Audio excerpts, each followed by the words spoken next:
cooler stopped working because it didn't have any refrigerant. It lost refrigerant. That's why the system stopped cooling, even though all this other stuff was wrong with it. While I was out there, I made video for the customer and I sent it to him. So these are the videos that I sent the customer.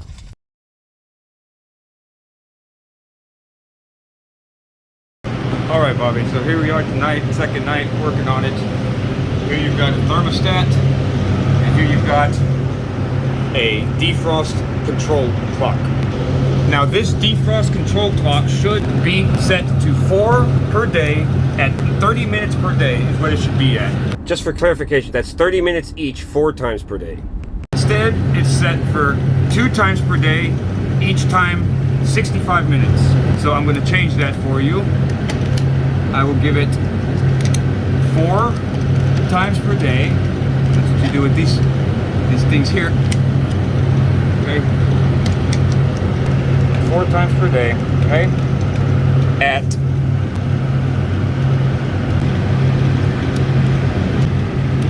30 minutes each. Okay. 32 minutes each. It is on now. This is one thing that is still wrong with your system. We need to clean the coils. And so, today, I picked up the breaker for you. Right there. 40 amp breaker installed. Working good. Come back here. See that. Here's one of the fan blades I took off. It's all mangled because it was really hard to take off and get off of the shaft. And then we've got the other blade. It's around here somewhere. Find it in a second. But these are your new blades. You can't see them because they're spinning. The little white flickering that you see is the tag on each one. Alright. Now we're running better pressures here than we were last night, but they're still a little high. And this line is still a little hot. It's going to get hotter during the day. These are your new starting components that I put in. This one and that one. That's what was in there originally, and that's what should have got put in there when they replaced it. Instead, you were given or sold one of these, which is super generic and super cheap. I don't use these myself because they're junk. Now, with that being said, this right here is a low pressure control. It is supposed to shut the unit off when the system shuts off. When this pressure drops, this is supposed to shut it off, and it's not working. I'm going to replace it for you. Probably tonight, I don't know. It's been like this for so long. Another night's not going to hurt it, but I want to make sure you're okay with all of it. This unit it needs to be chemically cleaned because the inner surface of the coil is dirty. It's got buildup on it that needs to be cleaned. Water doesn't wash it away. Only a chemical can take care of that. So it needs to be chemically cleaned. As far as how it starts now, it's starting great. When I was wiring that in and when I started it up, it started absolutely strong, powerful, and every time. This is a contactor. It needs to be replaced periodically. We should replace that. You may have small refrigerant leaks here.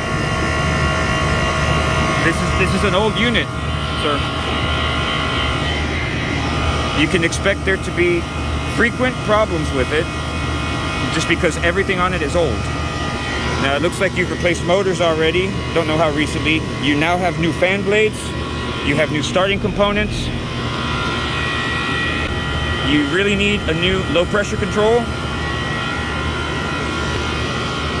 And that's really about it out here. There's nothing else out here that could malfunction or fail.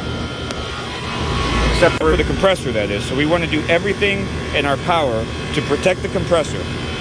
And one of the most important things to do to protect the compressor is to keep the evaporator coil clean so that we do not get liquid returning to the compressor.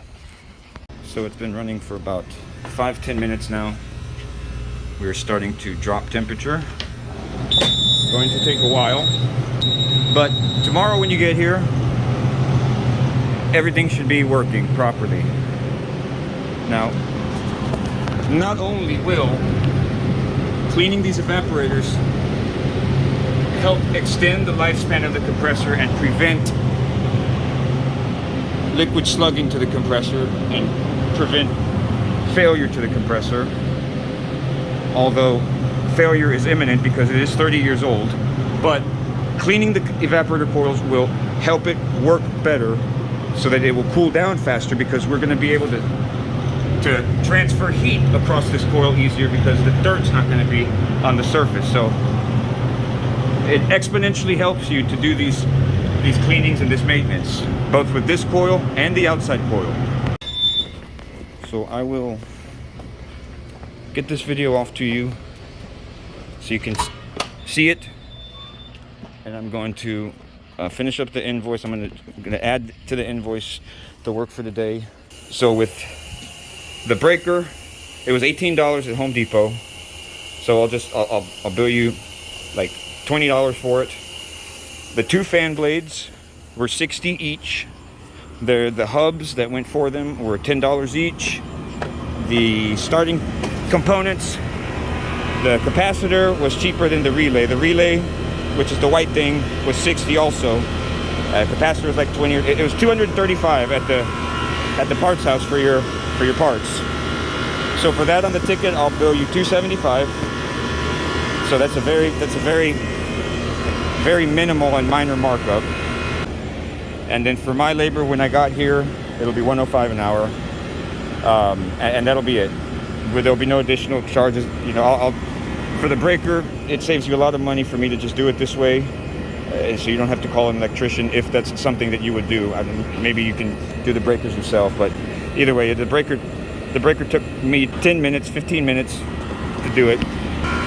I'll have that invoice prepared and to you by morning.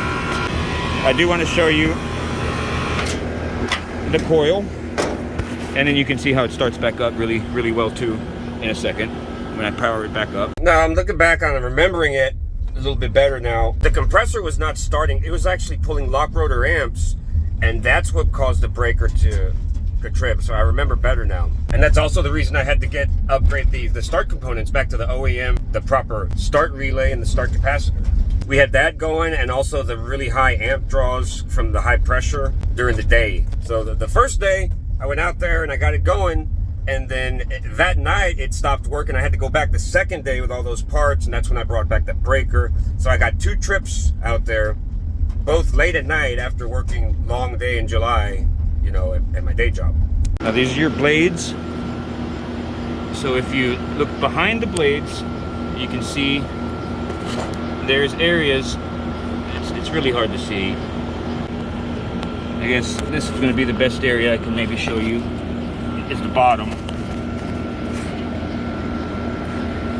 It's really hard to see with the camera. The condenser coil inlet surface is extremely dirty. That's all I can tell you. I'm trying to show you, but it just doesn't seem like that wants to happen.